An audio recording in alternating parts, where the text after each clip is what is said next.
तमसो मा ज्योतिर्गमय मृत्योर्मा अमृतं गमय। ओम शांति शांति शांति।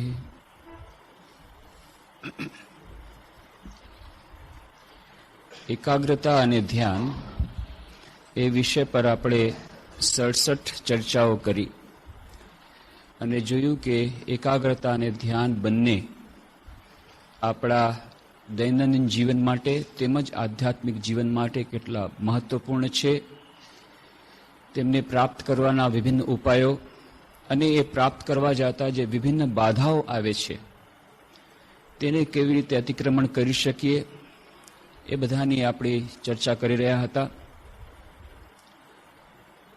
અને કહ્યું હતું કે આપણું મન જેટલું નિયંત્રિત હશે એટલું ધ્યાન અને એકાગ્રતાના જીવનમાં આગળ વધવા માટે આપણે સક્ષમ બનીશું અને મન જેટલું નિયમિત હશે એટલું મન નિયંત્રિત થશે અને મનને નિયમિત કરવા માટે જીવનને જરા નિયમિત કરવું પડે, દિનચર્યા રાખવી પડે, એ બધાની વાત આપણે કરી હતી.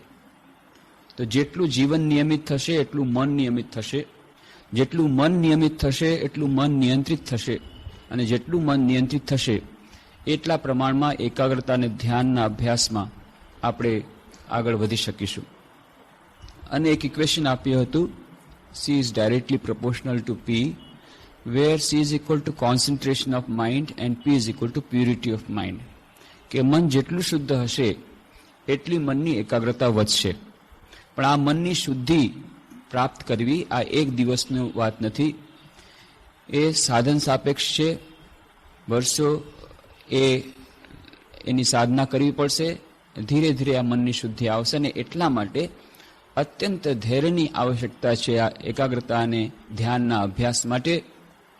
એ પણ આપણે વાત કરી હતી કે આપણને ધ્યાનમાં મન લાગતું નથી. જો એવી જાતની ભાવના આપણા મનમાં ઉઠતી હોય તો આપણે સમજવું જોઈએ કે આપણે સાધારણ અથવા એ આપણા માટે સ્વાભાવિક એવી વાત છે. પણ જો મન ધ્યાનમાં લગી જતું હોય તરત જ તો એ અસાધારણ વાત છે. કેમ કે ધ્યાન એ પતંજલ યોગસૂત્રના કહેવા પ્રમાણે સપ્તમ સીડી છે અને ખરી રીતે તો આપણે મોટા ભાગે જેને ધ્યાન કહીએ છીએ કે હું ધ્યાન કરવાનો પ્રયત્ન કરું છું એમાં આપણે માનીએ છીએ, એ ટેકનિકલી જો કહેવામાં આવે કે એને ઠીક યોગની ભાષામાં જો આપણે ધ્યાનની પરિભાષા જે આપી છે એ પ્રમાણે કહેવામાં આવે તો એ પ્રકારનું ધ્યાન આપણે બહુ ઓછા લોકો બહુ ઓછો સમય સુધી કરીએ છીએ. જે ધ્યાનની વાત પતંજલિ યોગસૂત્ર કહે છે એ પ્રકારનું ધ્યાન બહુ ઓછા લોકો કરતા હોય છે. ધ્યાન કરતા પહેલા તો ધારણા કરવી પડે, એના આગળની સીડી છે, અને ધારણા પણ બહુ ઓછા લોકો કરી શકતા હોય છે. એક વસ્તુની મનમાં ધારણા કરવી, એકાગ્રતાપૂર્વક પોતાના મનમાં એનું ચિંતન કરવું, સતત ચિંતન કરવું એ તો ધ્યાન થઈ ગયું, પણ એને પોતાના મનમાં એની સ્પષ્ટ છબી લાવવી એનું નામ ધારણા. એ ધારણા પણ બહુ ઓછા લોકો કરી શકતા હોય છે. અને ધારણાની પહેલાની સ્ટેજ છે, એની પહેલાની સ્થિતિ છે પ્રત્યાહાર. પ્રત્યાહારનો અર્થ છે પ્રતિ આહાર. મન ચારે તરફ જે જતું હોય, વિભિન્ન વિષયોમાં જતું હોય, ત્યાંથી પકડી લાવીને પોતાના નિર્દિષ્ટ વિષય પર લાવવું, આનું નામ પ્રત્યાહાર. અને મોટા ભાગના આપણે લોકો જ્યારે કહીએ છીએ કે અમે ધ્યાનનો અભ્યાસ કરીએ છીએ ત્યારે આ પ્રકારનો અભ્યાસ હોય છે. આપણું મન ચારે તરફ જ્યારે ફરતું હોય, ચારે તરફ દોડતું હોય, વિભિન્ન વિષયોમાં દોડવા માટે મથતું હોય, એ બધા વિષયોમાંથી પકડીને એને પોતાના ઈષ્ટ દેવતા તરફ, પોતાના નિર્દિષ્ટ વિષય તરફ લાવવાનો આપણે પ્રયત્ન કરી રહ્યા હોય છે મોટા ભાગે. તો આપણે મોટા ભાગે ધ્યાનનો અભ્યાસ નથી કરતા, પ્રત્યાહારનો અભ્યાસ કરતા હોય છે. પણ આપણે એને સારું નામ આપી દઈએ છીએ કે અમે ધ્યાનનો અભ્યાસ કરી રહ્યા હતા, પણ એ પ્રત્યાહારથી વધુ નથી. અને એ પ્રત્યાહાર પણ અત્યંત કઠિન છે, કે જેમ આપણે કહ્યું કે પ્રત્યાહાર પણ એ પાંચમી સ્થિતિ, એની પહેલા યમ નિયમ આસન પ્રાણાયામ એને આપણે પ્રયત્ન કરવો પડે. અને યમમાં પણ જે 5 પ્રકારના યમ કયા, એમાંથી ફક્ત એક જ યમની આપણે થોડીક વિસ્તારની ચર્ચા કરી, અને સત્યનું પાલન એ પણ આજના જમાનામાં કેટલું કઠિન છે એની આપણે વાત કરી હતી. અને એટલા માટે જો ધ્યાનનો અભ્યાસ આપણા માટે કઠિન લાગતો હોય તો એ સ્વાભાવિક વાત છે, કારણ કે ધ્યાનના પહેલાના જે પગથિયા એ પણ કઠિન છે. સત્યનું પાલન આજના જમાનામાં કરવું કેટલું બધું કઠિન છે એની થોડીક આપણે ચર્ચા કરીએ. અને એટલા માટે મન જો ધ્યાનમાં ન લાગતું હોય તો એ આપણા માટે સ્વાભાવિક વાત હોવી જોઈએ, એમાં કોઈ અસ્વાભાવિક વાત નથી. તો એ યમ નિયમનું પાલન એ કરવું, મનની શુદ્ધતા પ્રાપ્ત કરવી, ધીરે ધીરે પછી એ પ્રત્યાહાર અને પછી ધારણા અને પછી ધ્યાન તરફ જવું, આ એક લાંબી પ્રક્રિયા છે. અને એટલા માટે ધૈર્યપૂર્વક આ અભ્યાસમાં લાગી રહેવું પડે, એની વાત આપણે વારંવાર કરીએ છીએ. અને આ જે મનમાં આપણે પ્રશ્ન ઉઠે છે, ઘણા લોકો પ્રશ્ન કરે છે કે મન ધ્યાનમાં લાગતું નથી, તો એ માટે તો ઉપાય છે. જેમ સ્વામી શારદાનંદજી કહે છે, બાપુ આ ત્રીજો કોઈ ઉપાય જાણતો હોત અભ્યાસ અને વૈરાગ્ય સિવાય તો જરૂર તમને કહેત. અભ્યાસ અને વૈરાગ્ય, આ 3.5 અક્ષરના જે શબ્દો, એના સિવાય બીજો કોઈ જાદુઈ ચિરાગ નથી જેના દ્વારા આપણને રાતોરાત એ ધ્યાનમાં મન લાગી જાય, તો સમાધિમાં મન નિવિષ્ટ થઈ જાય. ઇન્સ્ટન્ટ સમાધિ નામની વાત એ વાત નથી, એ છેતરવાની વાત છે. એના માટે કિંમત ચૂકવવી પડશે, ધૈર્ય રાખવું પડશે.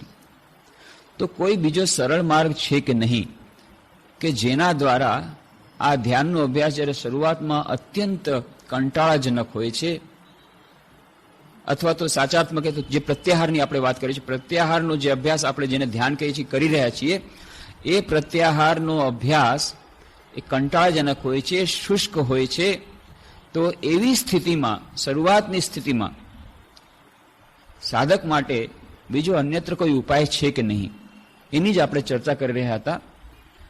આનંદધામના પદ પર બહુ સુંદર પુસ્તક સ્વામી શિવાનંદજી મહારાજ, મહાપુરુષ મહારાજ નામે ઓળખાતા રામકૃષ્ણ મઠ મિશનના બીજા પરમાધ્યક્ષ, અને અત્યંત ઉચ્ચ અવસ્થામાં, આધ્યાત્મિક અવસ્થામાં રહેતા. પાછલી ઉંમરમાં એમને પેરાલિસિસ થઈ ગયો હતો, કેટલી બધા પ્રકારના રોગો હતા. પણ જે વર્ણન આપણને જીવન મુક્તિ અવસ્થાનું શાસ્ત્રમાં મળે છે, અથવા તો ગીતામાં કહે છે કે જેમાં મહાનમાં મહાન દુઃખોથી પણ જે વિચલિત નથી થતી જેની મનસ્થિતિ, અથવા સ્થિતપ્રજ્ઞતાના જે લક્ષણ કયા, આ બધા લક્ષણો, જીવન મુક્તિના લક્ષણો, એ બધા મહાપુરુષ મહારાજમાં પ્રત્યક્ષ કેટલાય લોકોએ જોયા જે આજે પણ હયાત છે. એ લોકોએ જોયેલા, એ લોકોએ પોતાના સંસ્મરણો આપેલા, એમના શિષ્યો આજે ઘણા બધા હાજર છે. તો એ જે સ્વામી શિવાનંદજી મહારાજ એ બેલુર મઠમાં હતા, ત્યારે એક યુવક એમની પાસે આવ્યો. 1918ની વાત છે.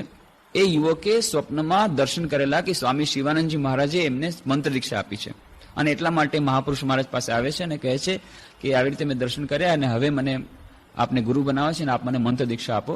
ત્યારે શિવાનંદજી મહારાજ કહે છે કે ભાઈ, મને હજી એવા પ્રકારનો કોઈ આદેશ નથી થયો, તને થયો છે પણ મને નથી થયો, એટલે હું મંત્ર દીક્ષા તો ન આપી શકું, પણ તને હું આધ્યાત્મિક કેટલી વાતો કહી દઉં છું, એનાથી તને ઉપકાર થશે. અને એ યુવકને જ્યારે ઘણા બધા ઉપદેશો આપ્યા પછી એ જ યુવક શિવાનંદજી મહારાજને પ્રશ્ન પૂછે છે, મહારાજ ધ્યાન કેવી રીતે કરવું? ધ્યાન કરવાનો પ્રયત્ન કરું છું, પણ એ ધ્યાન એ શું છે તે બરાબર સમજણ પડતી નથી, ધ્યાન જામતું નથી.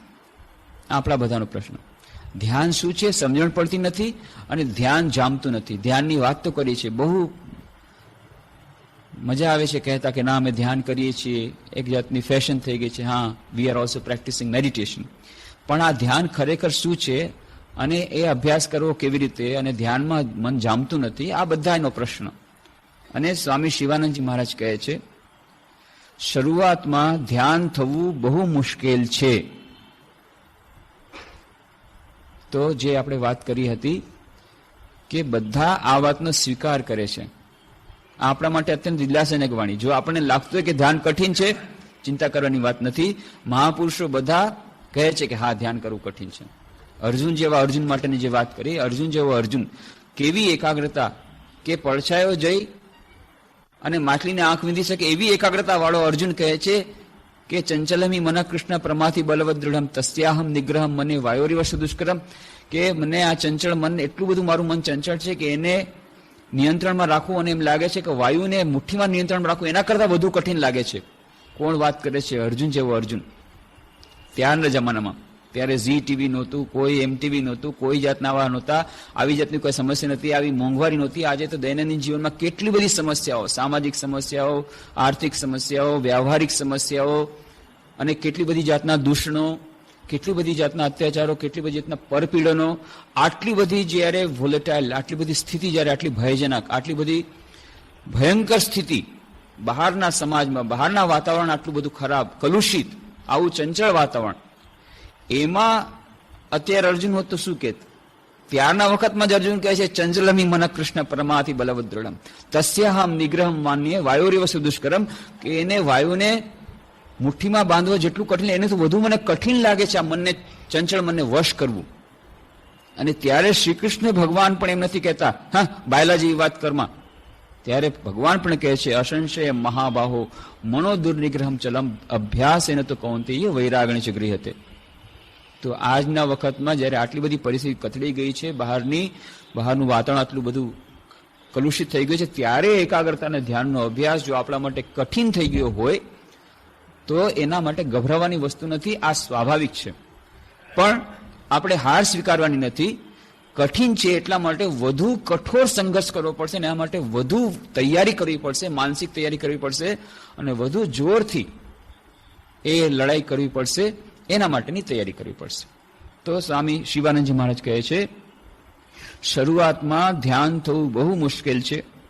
એમની કૃપાથી એમનું નામ જપતા જપતા, પ્રાર્થના કરતા કરતા જ્યારે એમના ઉપર આત્યંતિક પ્રેમ ભાવ થાય ત્યારે જ સહજ ધ્યાન થશે. શરૂઆતમાં ધ્યાન કરવાનો પ્રયત્ન ન કરતા ચિર પવિત્ર કામ કાંચન ત્યાગી પરમ દયાળુ યુગાચાર્ય જગતગુરુ શ્રી રામકૃષ્ણ દેવની શ્રીમૂર્તિ સામે બેસીને અત્યંત આર્ત ભાવે બાળકની માફક રડી રડીને પ્રાર્થના કરીને કહેવું, પ્રભુ તમે જગતના ઉદ્ધાર માટે માનવદેહ ધારણ કરીને જીવોના કલ્યાણ માટે કેટલું કષ્ટ સહન કર્યું છે. હું અતિ દીનહીન, ભજનહીન, પૂજનહીન, જ્ઞાનહીન, શ્રદ્ધાહીન, પ્રેમહીન છું. દયા કરીને મને શ્રદ્ધા, ભક્તિ, જ્ઞાન, પ્રેમ અને પવિત્રતા આપો. મારો માનવ જન્મ સફળ થાઓ.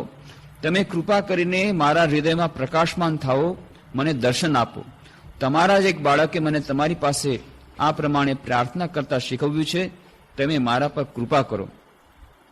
આ પ્રમાણે પ્રાર્થના કરતા કરતા એમની કૃપા થશે, ત્યારે મન સ્થિર થશે.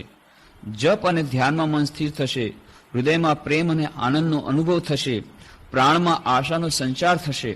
પહેલા ખૂબ પ્રાર્થના કરવી અને પછી જે પ્રમાણે કહ્યું છે તે પ્રમાણે જપ કરવા. એમનું પવિત્ર નામ જપતા જપતા ધ્યાન પોતાની મેળે જ થશે. અને એ પછી કેવી રીતે ધ્યાન કરવાની થોડીક વાત કરે છે. જપ કરતા કરતા ખૂબ એકાગ્ર ભાવથી કલ્પના કરવી કે તેઓ તમારા તરફ સસ્નેહ જોઈ રહ્યા છે. આ કલ્પના ઘણા લાંબા સમય સુધી એકચિત્તે કરવી એ જ એક પ્રકારનું ધ્યાન છે. તમે એમનું નામ જપતા જપતા પ્રાર્થના કરો, પ્રભુ જેનાથી મને ધ્યાન થાય એવું કરો. તેઓ તે કરશે જ, ચોક્કસ જાણો. તેઓ સર્વના હૃદયના ગુરુ છે, માર્ગદર્શક, પ્રભુ, પિતા, માતા અને મિત્ર છે. ગમે તે પ્રકારથી પ્રેમપૂર્વક શ્રીમૂર્તિનું ચિંતન અથવા તેમના ગુણોનું સ્મરણ કરવું એ જ ધ્યાન છે. અને હવે આ પ્રમાણે કર્યા કરો. પછીથી જરૂર પ્રમાણે તેઓ અંદરથી બતાવશે કે કેવી રીતે ધ્યાન કરવું. ધ્યાન કરવાની પહેલાની સ્થિતિ બતાવી દીધી કે ધ્યાનમાં પ્રવેશ કરતા પહેલા જો પ્રાર્થનાનો સહારો લેવામાં આવે તો ઘણી સરળતા રહે છે. ઘણા લોકો માટે, મોટા ભાગના લોકો માટે, એ જે લોકો વિશેષ કરીને રાજમાર્ગના જ સ્પેશિયલિસ્ટ નથી, વિશેષજ્ઞ નથી, જેઓ ફક્ત રાજમાર્ગમાં જ મારે જવું છે, જ્ઞાન માર્ગમાં જ જવું છે, એવી જાતની જે લોકોએ દ્રઢ કોઈ જાતનો દુરાગ્રહ નથી રાખ્યો પોતાના મનમાં, એમના માટે, અને જેમનું મન જરા પ્રાર્થના માટે તૈયાર થયું છે, જરાક માનસિક તૈયાર છે, એમના માટે આ એક અત્યંત સરળ ઉપાય. પ્રાર્થના દ્વારા જપમાં પ્રવિષ્ટ થઈ જવાય અને જપ કરતા કરતા પોતાની મેળે મન ધ્યાનમાં લાગી જાય. આ પ્રકારનો એક નવો માર્ગ શ્રી રામકૃષ્ણ દેવ સૂચવે છે.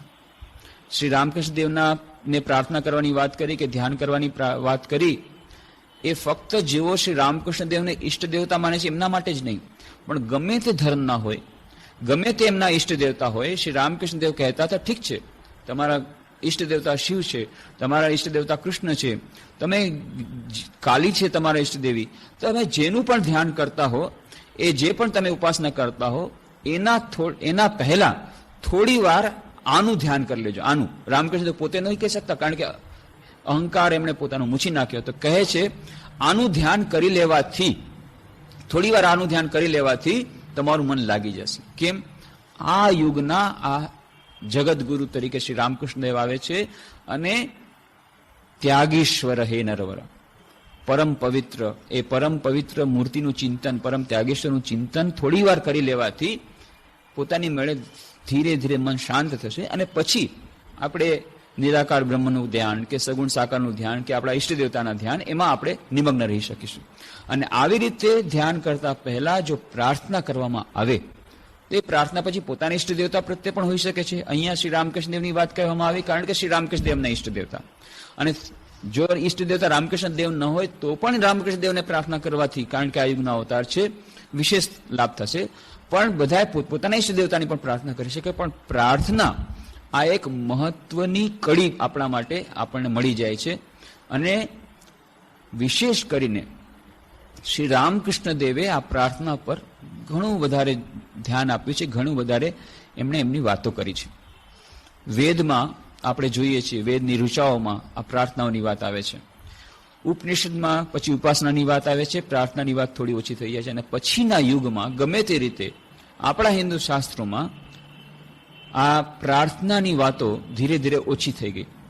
ક્રિશ્ચિયનિટીમાં, ખ્રિસ્તી ધર્મમાં પ્રાર્થના ઘણી પ્રકારે એની ચર્ચા કરવામાં આવી. ઘણી પ્રકારની પ્રાર્થના છે. જ્યારે સમય હશે તો આપણે વિચાર કરશું કેટલી ઘણી પ્રકારની પ્રાર્થના કરે છે.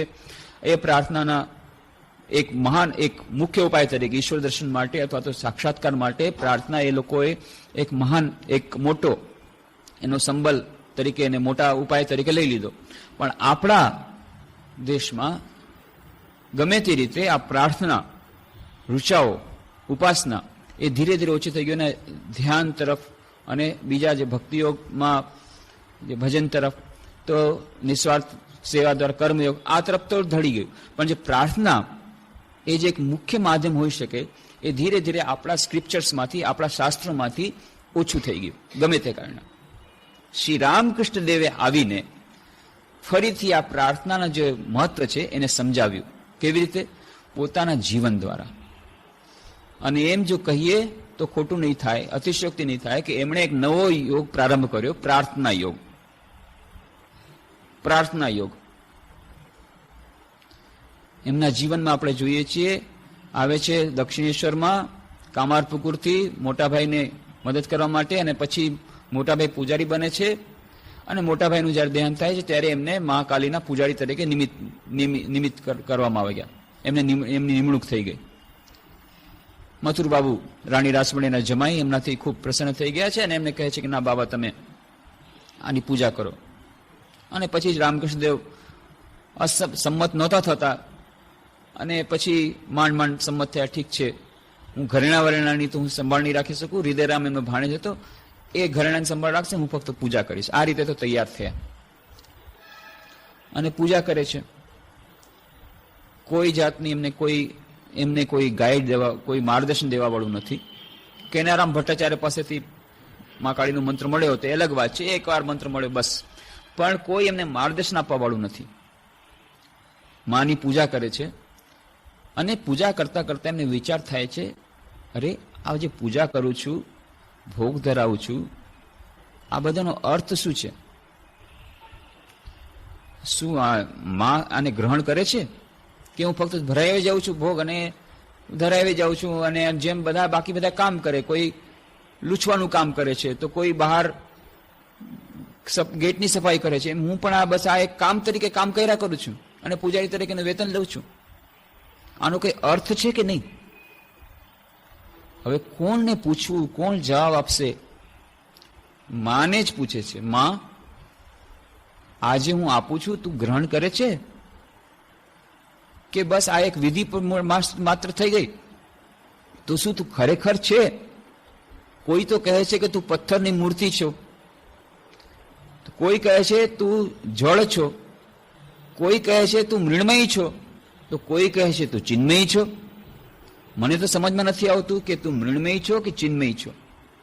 તો માં તું જ મને બતાવી દે કે તું મૃણમય છો કે ચિન્મય છો. અને જો તું ચિન્મય હો, કેટલાક લોકો કહે છે કે ના તું ચિન્મય છો, તું ફક્ત મૃણમય નથી, તું માટીની મૂર્તિ નથી, તું ખરેખર જગતની માતા છો. જો તું ખરેખર ચિન્મય હો તો પછી મને દર્શન કેમ નથી આપતી? મારી સાથે વાતચીત કેમ નથી કરતી? મેં એમ સાંભળ્યું છે કે રામપ્રસાદને તે દર્શન આપ્યા, કમલાકાંતને તે દર્શન આપ્યા છે. આ શું વાત સાચી છે? જો એ લોકોને દર્શન આપ્યા હોય તો મને કેમ દર્શન નથી થતા? હું કેમ તને મૂર્તિના રૂપમાં જ જોઉં છું? આવી રીતે માને જ પ્રાર્થના કરે છે. ધીરે ધીરે ધીરે એ વ્યાકુળતાપૂર્વક પ્રાર્થના હજી ગાઢ થાય છે. આખો દિવસ પ્રાર્થના કરે છે, માં તું જ મને બતાવી દે, હું તો ગમાર છું, હું ભણેલો ગણેલો નથી, મને કોઈ માર્ગદર્શન કરવા વાળું નથી, તું જ મને બતાવી દે કે તું ચિન્મય છો કે મૃણમય છો. માં તું મારી સાથે વાતચીત કર, નહીં તો મને કેવી રીતે ખબર પડે કે તું ચિન્મય છો? માં તું જ મારું માર્ગદર્શન કર, મને બીજું કોઈ, હું તો ગમાર છું, મને કોઈ ભણાવવાળું નથી, કોઈ શીખવાડવાળું નથી. આવી રીતે માની સાથે વાતચીત કરે છે અને આખો દિવસ માને પ્રાર્થના કરે છે. સાંજના તો વધુ વ્યાકુળતાપૂર્વક પ્રાર્થના કરે છે.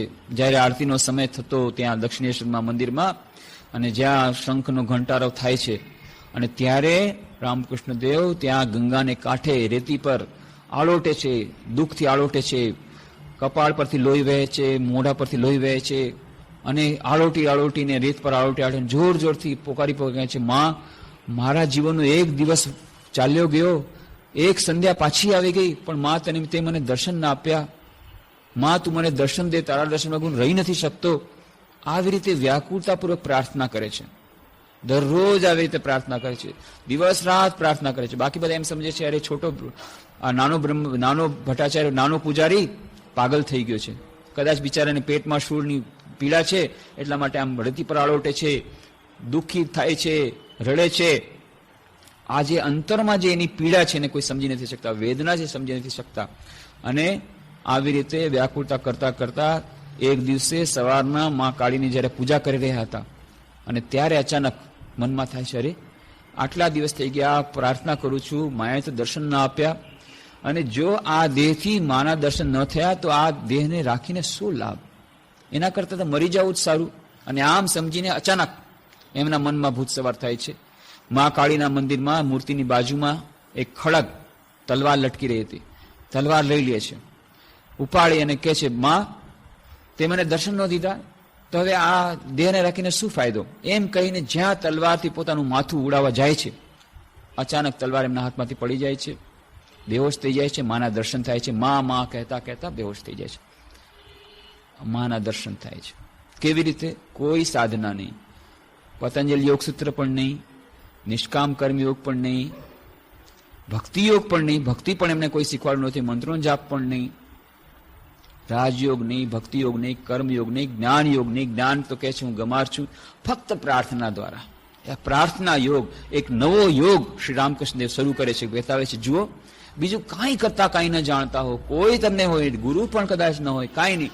ફક્ત જો તમે આંતરિક ભાવે પ્રાર્થના કરો તો આંતરિક ભાવે પ્રાર્થના કરવાથી પણ તમને સર્વશ્રેષ્ઠની પ્રાપ્તિ થઈ શકે છે. આ યુગમાં, આપણા આ જ યુગમાં પ્રાપ્ત થઈ શકે છે. આ પોતાનું ડિમોન્સ્ટ્રેટ પોતાના જીવન દ્વારા પ્રદર્શિત કરીને બતાવે છે શ્રી રામકૃષ્ણ દેવ.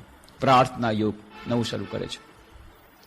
પ્રાર્થના દ્વારા આ એકાગ્રતા અને ધ્યાનની પ્રાપ્તિ કેવી રીતે થાય છે. અને પછી તો ધીરે ધીરે બધા પ્રાર્થના એ બધું શરૂઆત કરી, પણ એ બધા જે ધર્મોની સાધના કરી એમાં પણ પ્રાર્થના મુખ્ય કે માં તે મને દર્શન તો આપ્યા, બહુ આનંદ થયો, પણ માં મને એનાથી સંતોષ નથી. કેમ? મારી સાથે કોઈ વાતચીત નથી કરતું, બધા મને પાગલ સમજે છે. મારી સાથે કોઈ રમતું નથી, મારી પાસે રમવા વાળું કોઈ નથી, મારી સાથે વાતચીત કરવા વાળું કોઈ નથી. તો માં તું જ મારી સાથે વાતચીત કર, તું જ મારી સાથે રમ. અને માં રમે છે, વાતચીત કરે છે. અદ્ભુત. એ જ મા કાળીનું મંદિર અત્યારે પણ કલકત્તામાં જઈએ, એ જ ભવતારિણીનું મંદિર દક્ષિણેશ્વરમાં જઈએ, એ નાનકડી એ પથ્થરની મૂર્તિ, આશ્ચર્ય થાય. આ જ મૂર્તિ રામકૃષ્ણ દેવ સાથે રમતી હતી, એમની સાથે વાતચીત કરતી હતી. અદ્ભુત. માન્યમાં નથી આવતું. વિશ્વાસ નથી થતો. આપણે લાગે છે તો પથ્થર છે. બધું રામકૃષ્ણદેવની ભ્રામક ધારણા હશે. રામકૃષ્ણદેવને આવું કહેવા વાળા ઘણા બધા હતા. આપણે જ મનમાં વિચાર કરીએ છીએ આ બધી ભ્રામક ધારણા છે, એવું નથી. રામકૃષ્ણદેવ જયારે હયાત હતા એ જ સમયમાં જયારે એમણે કહ્યું કે અરે માં મારી સાથે વાતચીત કરે છે, માં મારી સાથે બોલે છે, હા બધી તમારા મનનો ભ્રમ છે. આ જયારે માણસ પાગલ થાય ત્યારે ઘણી બધી જાતનું બકબક કરે, એમાંની આ તમારી બકબક છે, આ તમને મનમાં ભ્રમ થાય છે. અને એવું કહેવા વાળા કોણ? કોલેજના વિદ્યાર્થીઓ. એ કોલેજના વિદ્યાર્થીઓમાં નરેન્દ્રનાથ, સ્વામી વિવેકાનંદ જે પછડથી બન્યા, એ પણ કહે છે આ તમારી ભ્રામક ધારણા છે. જો અમે લોકો મોડર્ન સાયકોલોજી ભણ્યા છીએ અને આ મનોવિજ્ઞાન એમ કહે છે કે જો કોઈ વસ્તુની તમે વારંવાર એનો મનનો વિચાર કરો તો તમને એવી ધારણા થઈ જાય કે આ જ વસ્તુ તમારા માટે આવી છે અને તમારા માટે એ થઈ જાય. પણ એ હેલુસિનેશન એને કહેવાય, એને દર્શન ન કહેવાય. આ નામ હેલુસિનેશન. આ ભ્રમ છે. તમને આવો બધો ભ્રમ થઈ ગયો છે કે માં તમારી સાથે વાતચીત કરે છે ને આ બધું બોલે છે, આ બધું તમારું ખોટું. એક વાતમાં બધું કાપી નાખ્યું, હેલુસિનેશન. રામકૃષ્ણ ચિંતામાં પડી ગયા. અરે ખરેખર નરેન આટલો બુદ્ધિમાન છોકરો, કોલેજનો વિદ્યાર્થી, એ જયારે કહે છે તો એમાં તો તથ્ય હશે. અને પછી તો રડી રડીને હવે ક્યાં જવું, કોઈ સારું નહીં. એ જ માં પાસે પાછા માની પાસે રડીને કહે, માં હું તો માનતો હતો, તે મને પ્રાર્થના, તે મને દર્શન આપ્યા છે, તે મને ભૂલવી દીધો, તે મને છેતરી દીધો. હા તો નરેન કહે છે કે આ બધું તો ભ્રમ છે, તો શું આ બધું મારા મનનો ભ્રમ છે? અરે તે મને છેતરી દીધો, આ બધો ભ્રમ હતો. માં પાછા દર્શન આપે, તું સુકોરો એની વાતને માને છે? અરે એ કોલેજનો છોકરો, એ શું જાણે? તને મેં ખાસ દર્શન આપ્યા છે, તારી સાથે વાતચીત કરું છું, પછી આવા લોકોની વાતચીતમાં ત્યારે સુકારા ધ્યાન દેવું છે. અને એકદમ હસતા હસતા કે જા સાલા, હવે તારી વાત નહીં માનું. મને માએ દર્શન આપી કીધું ના, બધા દર્શન તારા સાચા છે. અરે આ હમણાં જે થયું એ પણ તમારો ભ્રમ છે. વળી રામકૃષ્ણદેવ પૂછે છે, અરે વાત સાચી છે, આ હમણાં જે પાછી એ પણ વાતચીત હશે. અને આવી રીતે કેટલી વાર પોતાની પરીક્ષા કરે છે. અને એકવાર તો પછી છેવટે કંટાળીને આ બધા ભ્રમ કે છે ગંગાને કાંઠે જયારે બેઠો હતો અચાનક મને થયું કે હવે આ છેલ્લી વાર માની પરીક્ષા લીધું. માં જો જે કાંઈ તે દર્શન આપ્યા છે અને સાચી વાત હોય, જે તે મને સાક્ષાત દર્શન આપ્યા છે, ભ્રમ નહીં, જો સાક્ષાત મને દર્શન આપ્યા હોય તો આ સામેનો જે મોટો પથ્થર છે એ 3 વાર કૂદે તો હું સમજીશ કે આ જે તે કાંઈ તારું બધું સાચું છે, નહીં તો હું સમજીશ કે આ લોકો બધા સાચા છે.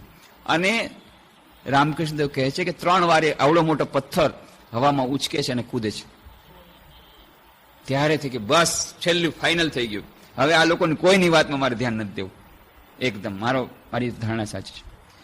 પણ આ બધું એમને તો થયું, પણ આ તો એમની સબ્જેક્ટિવ રિયલાઇઝેશન. નરેન્દ્રનાથ એ તો માનતા નથી. એક વાત તો એમણે માની લીધી. પહેલી વાત તો પહેલા તો સત્યનો સાક્ષાત્કાર કરવો છે. હા એ વાત સાચી, પણ સત્ય છે, પરમ સત્ય નામની વસ્તુ છે, ઈશ્વર નામની વસ્તુ છે, આ એમના મનમાં ગડમથલ ચાલે છે. હર્બર્ટ સ્પેન્સર, કાન્ટ, હેગલ, કેટલા બધા પાશ્ચાત્ય દાર્શનિકોની વાત સાંભળી અજ્ઞેયવાદી બની જાય છે. જ્હોન સ્ટુઅર્ટ મિલ સાથે તેમણે પત્ર વ્યવહાર કર્યો હતો ત્યારના વખતમાં કોલેજ સ્ટુડન્ટ તરીકે. તો એ બધા સાથે એમને એ બધા પાશ્ચાત્ય દાર્શનિકની વાંચી અને એમને કહે છે અજ્ઞેયવાદી બની જાય છે. અને એમ લાગે છે કે આ સત્ય ઈશ્વર બધા કહે છે, ઈશ્વર નામની વસ્તુ છે. અને જ્યારે આ પ્રોફેસર વિલિયમ હેસ્ટી, એમના પ્રિન્સિપાલ જનરલ એસેમ્બલી કોલેજના, એ એકવાર એક્સકર્શન નામની કવિતા સમજાવે છે વર્ડ્સવર્થની, અને સમજાવતા કહે છે આમાં જે સમાધિ અવસ્થાનું વર્ણન છે એ શું શક્ય છે? જ્યારે વિદ્યાર્થી પૂછે છે કે હા શક્ય છે. એટલું જ નહીં, આજે પણ વિશ્વમાં એક વ્યક્તિને હું જાણું છું જેને આવી સમાધિની અવસ્થા થાય છે, જેની વાત વર્ડ્સવર્થે પોતાની કવિતા એક્સકર્શનમાં કરી છે. આવી અતિચેતનાની અવસ્થા, જેને સમાધિની અવસ્થા કહેવાય છે, એક વ્યક્તિને થાય છે. અને એ વ્યક્તિ ભારત વર્ષમાં જ છે, કલકત્તામાં જ છે, ગંગાને કાંઠે દક્ષિણેશ્વરના મંદિરમાં રામકૃષ્ણ પરમહંસનું નામ આમ સાંભળે છે નરેન્દ્રનાથ.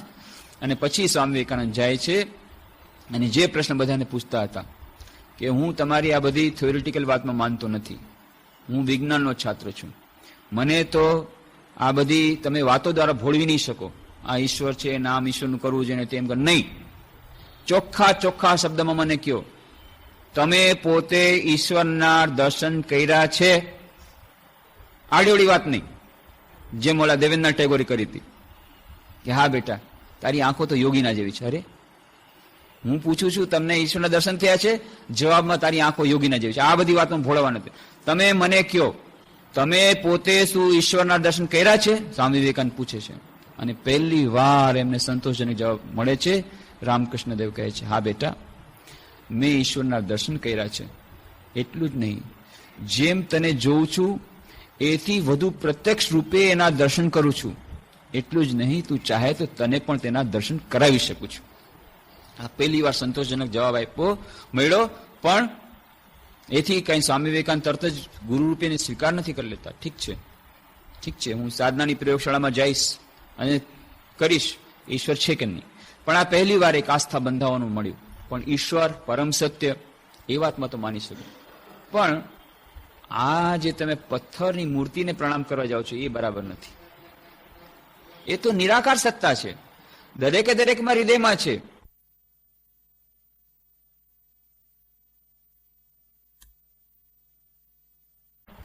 વાતચીતમાં એટલો આનંદ આવી રહ્યો છે કે આ વાતચીતમાં વિક્ષેપ પાડે છે એ નથી ગમતું, એટલે વારંવાર વઢીને બહાર કાઢી દે છે.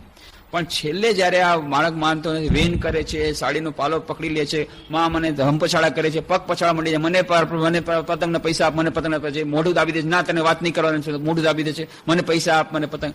છેવટે પછી કંટાળીને ઊભી થાય છે અને આ રોયા પીટ્યા કેવા મને હેરાન કરવા આવે છે, ગમે તે મોઢામાંથી બોલી તરત ઊભું થઈ કબાટ ખોલી એમાંથી 4 આના 8 આના જે કઈ કાઢી થોડા પૈસા કાઢી ફેંકે છે. જા ભાગ, શાંતિ લેવા દે, તું શાંતિ મને શાંતિ મળ્યા દે. પૈસા ફેંકીને પાછી વાતચીત કરવા બેસી જાય છે. એવી રીતે એટલી વ્યાકુળતા છે તો ભગવાન બધું કામ મૂકી અને આપણી પ્રાર્થના સાંભળે. આ વ્યાકુળતા, આંતરિકતા એક વાત છે. બીજી વાત છે આપણને શું જોઈએ છીએ. આપણે કહે છીએ કે હે ભગવાન, મોઢેથી તો આપણે બોલતા જઈએ છીએ હે ભગવાન મને તમારા ચરણોમાં ભક્તિ આપો. અરે પણ એનો અર્થ ખબર છે? કહેવાથી તો નહીં થાય. જો કદાચ આ તો સારું છે ભગવાન પ્રાર્થના નથી સાંભળતા, જો સાંભળી તો કેવું ડેન્જરસ વાત છે. કારણ કે ભક્તિ એ તો સાધારણ વાત નથી, ડેન્જરસ, ખૂબ ભયાનક વાત છે. કારણ કે ભક્તિ તો પહેલા તો રામકૃષ્ણ દેવ કહે છે, ભગવાન કહે છે, બંગાળીમાં બહુ સુંદર કવિતા છે, બહુ સુંદર ભજન છે, આમી મુક્તિ દીતે કાતર નોય ભક્તિ દીતે કાતર હોય. કે હું મુક્તિ દેવામાં મને કઈ વાંધો નથી, એ હું આપી દઉં હજી એકવાર. જોકે મુક્તિ પણ બહુ મોટી વાત છે. જન્મબંધનના મરણના ફેરામાંથી નીકળવું હંમેશા પરમાનન્ટ. તમે જેલખાનામાં કોઈ કેદી માગે કે ભાઈ આવી રીતે ખાવાનું નથી મળતું, તો જેલર કંઈક કન્સલ્ટ કરીને મિનિસ્ટર સાથે કન્સલ્ટ કરીને આનું ઓર્ડર લઈ આવીને તમને ખાવાનું નાસ્તામાં થોડુંક વધારે આપે. પણ તમે એકદમથી રિહાઈ માંગો કે મને કેદમાંથી છોડી દો, તો એના માટે તો કેસ લડવો પડે, લાંબો કેસ લડવો પડે કેદખાનામાંથી. આ તો આપણે તો કેદખાનામાંથી રિહાઈ માગીએ છીએ, મુક્તિ. તો મુક્તિ જો માગતા હોઈએ તો એ તો હંમેશા પરમાનન્ટ શાંતિ, શાશ્વત સુખ, શાશ્વત શાંતિની જયારે પ્રાર્થના હોય તો એના માટે તો સમય લાગે પ્રથમ. અને એના માટે આપણે તૈયાર છીએ કે નહીં? માન લો આપી પણ દે આજે આપણને.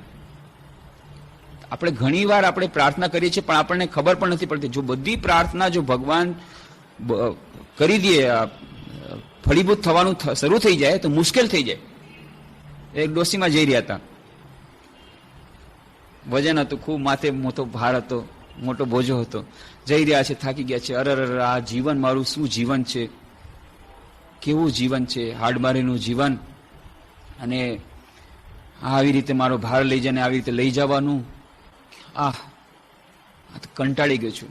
મોતે એવું છે કે આવતું નથી, મને તો મોતે નથી આવતું, મારું નસીબ ફૂટાય, મોતે નથી આવતું. એમ જ્યાં કીધું ત્યાં તો સામે યમરાજ હાજર થઈ ગયા, વિહામણી આકૃતિ. હે ડબરે કે તમે મને યાદ કર્યા હતા? હે તમને શું કરે યાદ કર્યું? કા તમે હમણાં કીધું ને કે યમરાજે મને નથી આવતો, મોતે મને નથી આવતું, હું મોતનો રાજા છું, એટલે હું આવ્યો છું તમને લેવા માટે. લેવા માટે? ના, મેં તમને બોલ્યા, અરે તમે હમણાં કીધું કે મોત નથી આવતું એટલે તો હું આવ્યો છું. હા વાત સાચી છે, મેં મોત, હા પણ એટલે મેં તમને બોલાવ્યા હતા ને, આ મારો માથાનો ભાર છે ને બહુ વધારે છે, જરા ઉચકી લ્યો ને, એટલા માટે બોલાવ્યા હતા.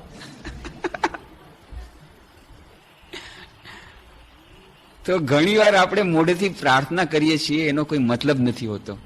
અને એટલે ભગવાન એ સમજે છે કે આને ખરેખર જો આવી રીતે બધી થઈ જાય, ભળીભૂત થઈ જાય તો મુશ્કેલ થઈ જાય, સમજે છે. જ્યારે આપણી પ્રાર્થના ભળીભૂત ન થતી હોય તો સમજી લેવું જોઈએ, જરૂર ઈશ્વર આપણા કલ્યાણ માટે આ પ્રાર્થના અત્યારે ડિલે કરી રહ્યા છે. એક અથવા તો આપણી માંગણી જરા એટલી મોટી છે કે જેમ વાત કરી હતી કે ભિખારી જો 8 આના 1 રૂપિયો માગે તો દઈ શકાય, પણ એકદમથી ગાડી ભાડું માગે તો જરા વિચાર કરવો પડે. જેલખાનામાં કોઈ કેદી જો નાસ્તો જરાક વધારે માગે તો હજી જેલર કોઈક બીજાને કન્સલ્ટ કરીને તમને નાસ્તો ઝડપથી કોટા વધારી શકે, પણ તમે એકદમથી કે મને કેદખાનામાંથી છોડી દો, મને મુક્તિ જ અપાવી દો, તો મુક્તિ તો અપાવતા એ તો મોટી વાત છે. એના માટે થઈને એને કન્સલ્ટ કરવા પડે, એને કર્મનો સિદ્ધાંત પ્રમાણે એના ચોપડામાં શું લખ્યું છે એ બધું જોવું પડે, એને આખો કેસ એનો રજૂ કરવો પડે, એ લાંબો કેસ થાય. એના માટે થોડો ટાઈમ લાગે, ધૈર્ય કરવું પડે. અને તમે તો પાછા ભક્તિ માંગો છો, મુક્તિ નહીં. ભગવાન કહે છે આમી મુક્તિ દીતે કાતર નોય, ભક્તિ દીતે કાતર હોય, બંગાળીમાં છે. હું મુક્તિ દેવામાં મને વાંધો વધારે નથી, એ હું કદાચ આપી પણ શકું. ભક્તિ દેવામાં હું બહુ પાછી પાની કરું છું. કેમ? એટલા માટે અહમ ભક્ત પરાધીનો.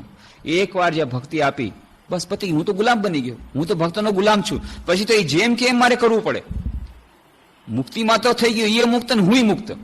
આ ભક્ત તો પાછો એવો છે કે એ તો કે ના, મારે મુક્તિ, આ દોરી મારી કાપતા નહીં, કે ભાઈ હું તને દોરી છોડી દઉં છું, કે ના દોરી કાપી દઉં છું, દોરી કાપતા નહીં, દોરી છોડી દો.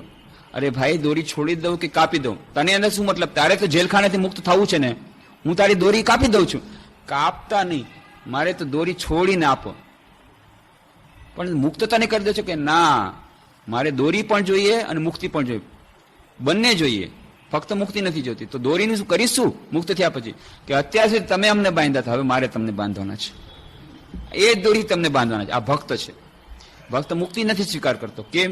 કે જે દોરડાથી અત્યાર સુધી હું બંધાયેલો હતો એ જ દોરડા દ્વારા હવે ભક્તિ દ્વારા ભગવાનને બાંધવાના છે. અને ભક્ત પણ એટલે જ ભગવાન પણ ડરે છે કે ભાઈ ભક્તિ આપણને નથી, એ દોરડું લઈને પાછો આપણને જ બાંધશે. અહમ ભક્ત પરાધીનો, પાછો મને ગુલામ બનાવશે. એટલા માટે આપણે મુક્તિ આપી દો, એ છૂટા ને હું છૂટો. પણ એ મુક્તિ માટે પણ આપણે કાતર છીએ, એના માટે પણ અત્યારે હજી આપણે આતું એના માટે પણ તૈયાર નથી. કેમ? અત્યારે સંસાર આપણા માટે થઈ ગયો છે માછીમારની વાર્તા કહેતા શ્રી રામકૃષ્ણદેવ. એક માછીમારની સ્ત્રી બજારમાં આવી છે, માછલી વેચવા માટે આવી છે. માછલી વેચવા આવી, માછલી વેચાઈ ગઈ, સાંજ પડી ગઈ. હવે દૂર ગામડે જવું છે, વચમાં જંગલ છે. શું થાય? યાદ આવ્યું કે એની બેનપણી એક છે, બેનપણીને ઘરમાં રાતવાસો કરી લો ને, સવારે નીકળી જાય છે. બેનપણીને ત્યાં જાય છે. બેનપણીને ત્યાં માલણ હતી, એનું એક બગીચો હતો. એટલે બગીચામાં એનું કામ જ હતું, બગીચામાં બધાએ ફૂલ લઈ અને ફૂલ વેચીને ધંધો કરવો. એટલે માલણે કીધું આ બેન આવો, રાતવાસો રહી જા, બહુ સરસ, ઘણા દિવસે આવી, ચાલો આપણે અલગ-અલગની વાતો કરીએ. અલગ-અલગની વાતો કરી, રાતના હવે સુવા માટે આપ્યું. રાતના સુવાડી દીધી. રાત આખી પાસા પલટે છે, ઊંઘ નથી આવતી. થોડી વાર પછી જોયું કે હજી સુધી આ તો સુઈ નથી. કેમ બેન તને ઊંઘ નથી આવતી? કોણ જાણે કેમ કે મને ઊંઘ જ નથી આવતી. શું વાત છે? તને સરસ પથારી કરી દીધી છે, સરસ તને અલગ ઓરડો આપી દીધો, ના કંઈક ગડબડ છે, નથી ઊંઘ આવતી. પછી છેવટે માછીમારની સ્ત્રી જોયું, ઓહો હો, ચારે તરફ ત્યાં ઝોપડે, એમાં બધામાં બેગમાં બધી એ નેતરની બધી જે બેગ છે એમાં ફૂલ એ સુંડલીમાં ભરીને રાખ્યા છે, બીજે દિવસે વેચવાના છે. એટલે એ પુષ્પોની સુગંધને કારણે એને નીંદ નથી આવતી. હવે મને સમજણ પડી ગઈ, આ પુષ્પોની સુગંધને કારણે નથી આવતું. એટલે એને કીધું બેન આ હવે હું સમજી ગઈ, આને કારણે મને ઊંઘ નથી આવતી. લાવ, મારી ટોપલી ક્યાં છે? ટોપલી બહાર હતી. એ ટોપલીમાં માછલી તો બધી વેચાઈ ગઈ હતી, તો એ ટોપલીમાં થોડુંક પાણી છાંટ્યું, એનાથી કાંઈક થોડીક માછલીની ગંધ આવી. એને ઓશિકા પાસે રાખ્યું. એ માછલીની ગંધ સૂંઘતા સૂંઘતા ઘસઘસાટ ઊંઘી ગઈ. રામકૃષ્ણદેવ કહે છે આપણા બધાની આ વાર્તા છે. એ સંસાર રૂપી જે માછલીની ગંધ, એના વગર આપણે રહી શકતા નથી. ઈશ્વર જે દિવ્ય ભાવ, દિવ્ય જ્ઞાન, એની જે દિવ્યતા, એની જે દિવ્ય અનુભૂતિ, એના માટે આપણે તૈયાર નથી અત્યારે. નહીં ઊંઘ આવે આપણને. એ ફૂલો પુષ્પોની ગંધ આપણે સહન નહીં કરી શકીએ. કહે છે ને કે કેમ એકાગ્રતા ધ્યાનમાં આગળ નથી વધી શકે, આ કારણ છે બેકપુલ. બેકપુલ તરત જ આપણને થાય છે, અરે છૂટી જશે, મારા સોશિયલ કોન્ટેક્ટનું શું થશે, લોકો શું કહેશે, અરે પરિવારવાળા શું કહેશે, અરે બધા કહે છે આ સમય પાગલ થઈ ગયા છો, દિવસ રાત આ શું ભગવાનનું ભજન માંડ્યું છે અને આ શું ચોપડી વાંચવાનું શરૂ કરે છે, અરે માથું વિકાર થઈ ગયું છે, આ બધા શું કહેશે, મારા નામ યશનું શું થશે, ના મને થોડીક માછલીની ગંધ જોઈએ, લોકો મને સારું કહે, લોકો મને આમ કે, નામ યશ પણ જોઈએ અને પૈસો પણ જોઈએ, કમાવો પડે, હા મારે મારુતિ 1000 જોઈએ છીએ, મારે એકદમ એકાગ્રતા ધ્યાનમાં ડૂબવાથી નહીં ચાલે, હો નહીં ચાલે. આ માછલીની ગંધ વગર ચાલતું નથી.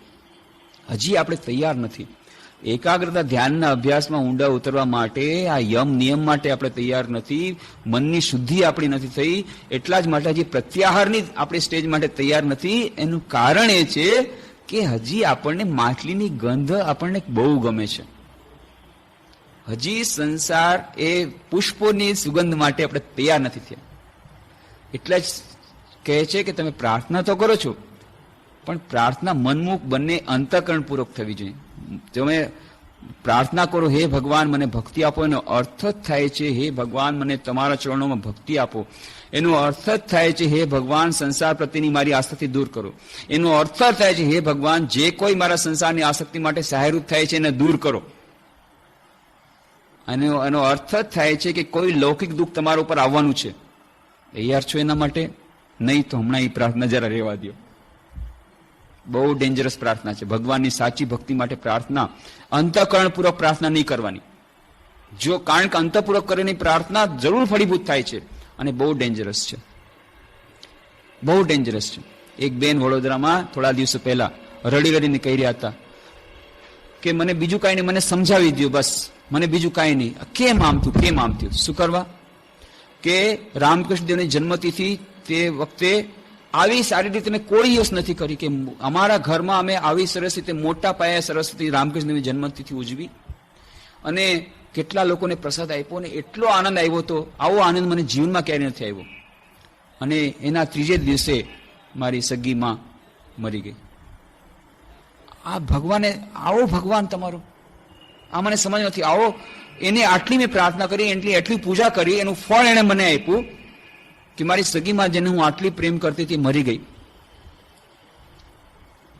હવે મને ભગવાન ઉપર વિશ્વાસ નથી આવતો. ગમે તેમ કરીને મારો ભગવાન ઉપર વિશ્વાસ મને પાછો લાવી દો. હું નથી રહી શકતી, ભગવાનનો વિશ્વાસ પણ નથી કરી શકતી અને ભગવાન વિશ્વાસ વગર રહી નથી શકતી. એવી કપરી સ્થિતિ છે, મને સમજાવો શું કરું. મને આમ રડી રડીને કહે છે મને. ત્યારે મેં કીધું તમને તે દિવસે ખૂબ મજા આવી હતી, રામકૃષ્ણદેવની જન્મ જયંતિ મનાવી હતી, ખૂબ ભક્તો આવ્યા હતા, ખૂબ આનંદ થયો હતો અને ખૂબ આનંદ થયો હતો. તમે જરા વિચાર કરીને, જરા યાદ કરીને જુઓ, એ દિવસે તમે રામકૃષ્ણદેવને કંઈ વિશેષ પ્રાર્થના કરી હતી વ્યાકુળતાપૂર્વક કે ભગવાન મને સાચી ભક્તિ તમારા ચરણોમાં આપજો અને સાચું જ્ઞાન આપજો, કે ભગવાન મને તમારા ચરણોમાં સ્થાન આપજો, એવું કંઈ આપ્યું હતું, એવું કંઈ કર્યું હતું કે ભગવાન મારું કલ્યાણ કરજો, એવી ખૂબ આંતરિકતાપૂર્વક પ્રાર્થના કરી હતી?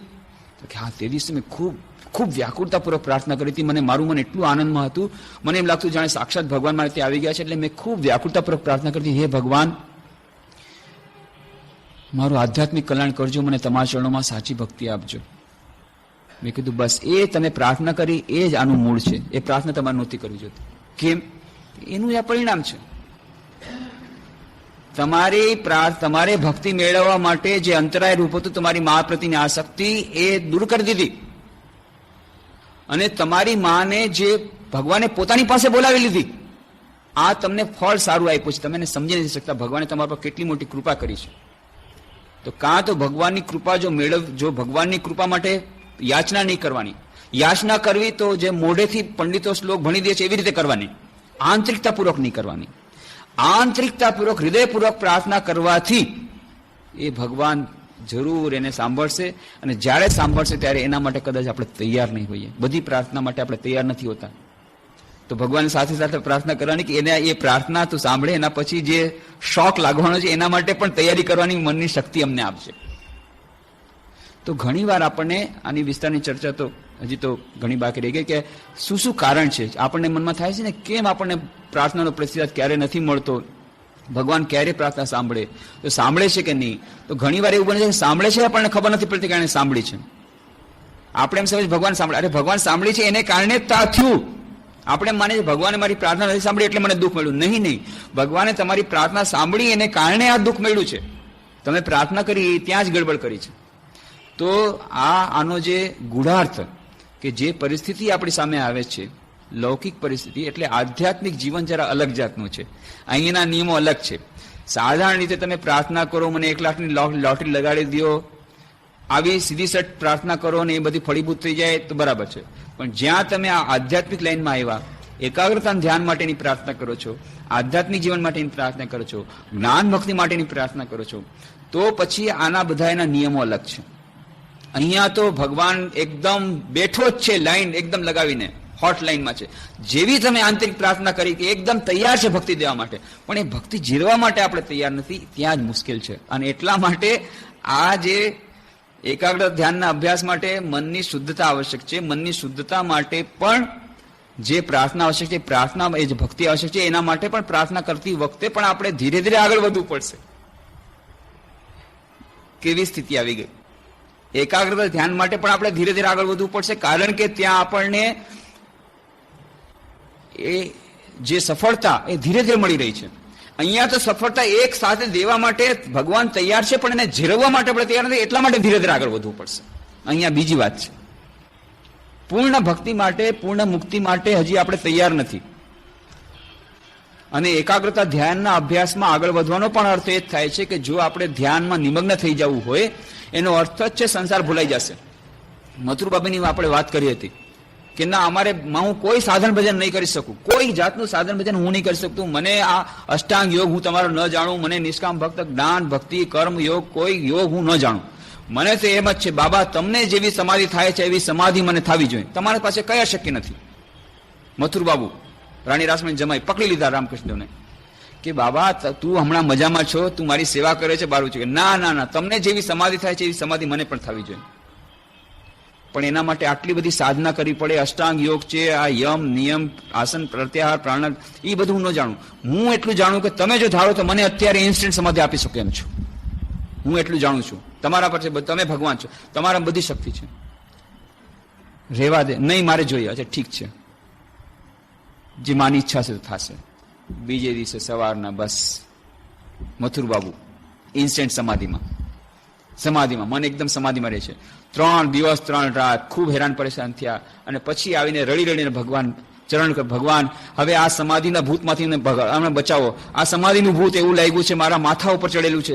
દિવસ રાત મારું મન ભગવાનમાં જ રહે છે, દિવસ રાત ચડેલું રહે છે. સમાધિ. મારા હિસાબ કિતાબ બધા ભૂલાઈ ગયા. લોકો સિગ્નેચર કરે છે, મારું નામ પણ હું ભૂલાઈ જાઉં છું કે મારે શું સિગ્નેચર કરવી, કાંઈ. અને આમાં તો મારી જમીન પ્રોપર્ટી બધું ખતમ થઈ જશે, સ્વાહા થઈ જશે. અરે આ કાંઈક કરો, આ મને આ ભૂતમાંથી ભગાડ. આ સમાધિ નથી જોતી, મારી સમાધિ તમારી પાછી લ્યો બાપા, એ અમને ન શોભે, તમને શોભે, મને આ સમાધિમાંથી હવે રિહાઈ કરો.